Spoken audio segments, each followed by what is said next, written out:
Witness the Freest Economy, the Internet, by Dan O'Connor, read by Floy Lilly. One of the few places in the world not yet plagued by government intervention is the Internet.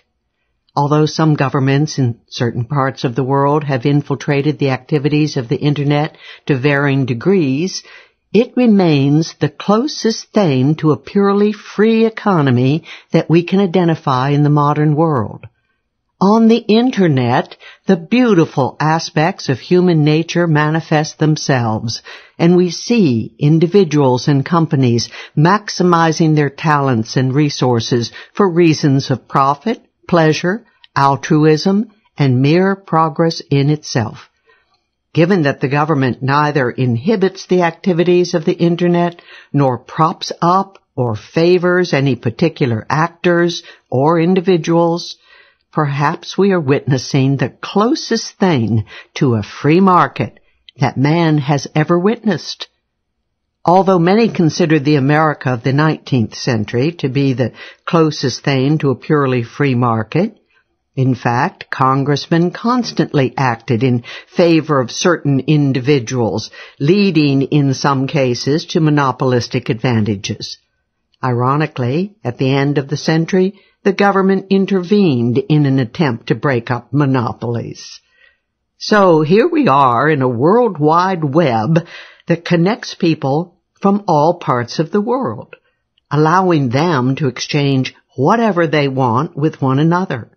It is the essence of a free market, voluntary exchange. There is no use of force or coercion on the Internet. No higher authority effectively controls or dictates the way that we spend our time online or the activities that we partake in. Although some legal obstacles inhibit people from accessing certain sites and materials, given the lack of regulation or enforcement by a higher authority, users are easily able to circumvent these restrictions and achieve the things that they want.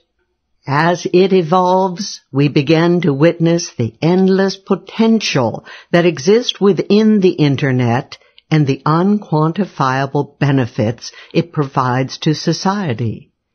Although the Internet currently represents freedom from both a civil and a social perspective, I shall examine it from an economic perspective. Arguably, the human race has seen more progress and innovation through the use of the Internet in the past 20 years than through the use of any innovation known in the history of mankind. As we reflect back over the last 20 years, we see thousands of amazing success stories. We see entrepreneurs from all different economic backgrounds and classes making full use of their skills, ideas, and passions. We read about success stories such as Facebook and Google, where very young people have been able to generate massive wealth while providing a cheap, convenient, and valuable new tool for everyone across the globe to enjoy. This is the beauty of a system free from government intervention. In fact, it's such a free market that government doesn't even effectively enforce intellectual property and copyright protection. And what is the result? We see entrepreneurs from other countries imitating successful online programs with very little detriment to the originators. In fact, Chinese entrepreneurs have created very similar programs to both Google and Facebook. As a result, all of these companies have been able to generate profits, while their users still enjoy the programs at no cost. In turn, their Chinese competitors bring increased competition to both Google and Facebook, creating incentives for them to improve their own products and continue to innovate. This example closely resembles capitalist Americans emulating European technology in the 19th century, or Japanese entrepreneurs emulating Western technology during the process of their development. Do patent protection laws truly promote greater and faster innovation? Some companies and individuals are able to avert these government-imposed rigidities online. And the success of this less inhibited marketplace demonstrates the lack of need for patent protection laws.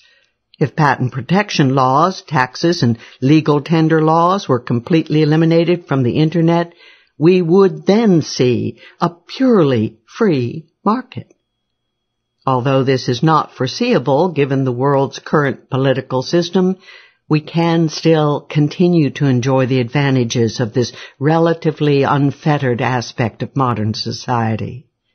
Technological advancements benefit society for many obvious reasons. In an unfettered marketplace, innovation reduces cost for businesses and hence prices for consumers.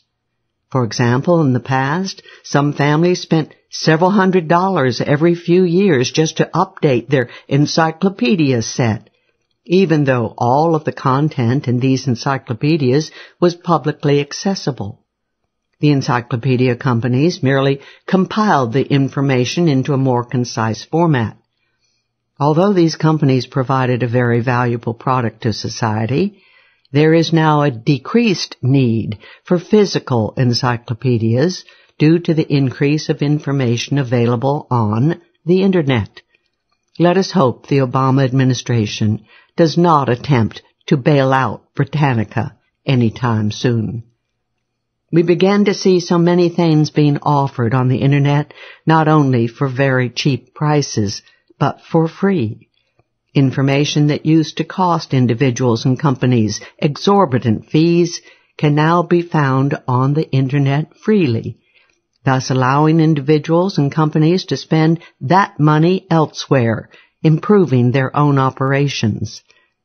Before the Internet took off in the 1990s, businesses across the United States spent billions of dollars every year on information. Nowadays, companies save millions of dollars per year on research, data, and inventory, which can now be spent on other areas of the business, such as rewarding employees with higher bonuses or purchasing new facilities and advanced equipment.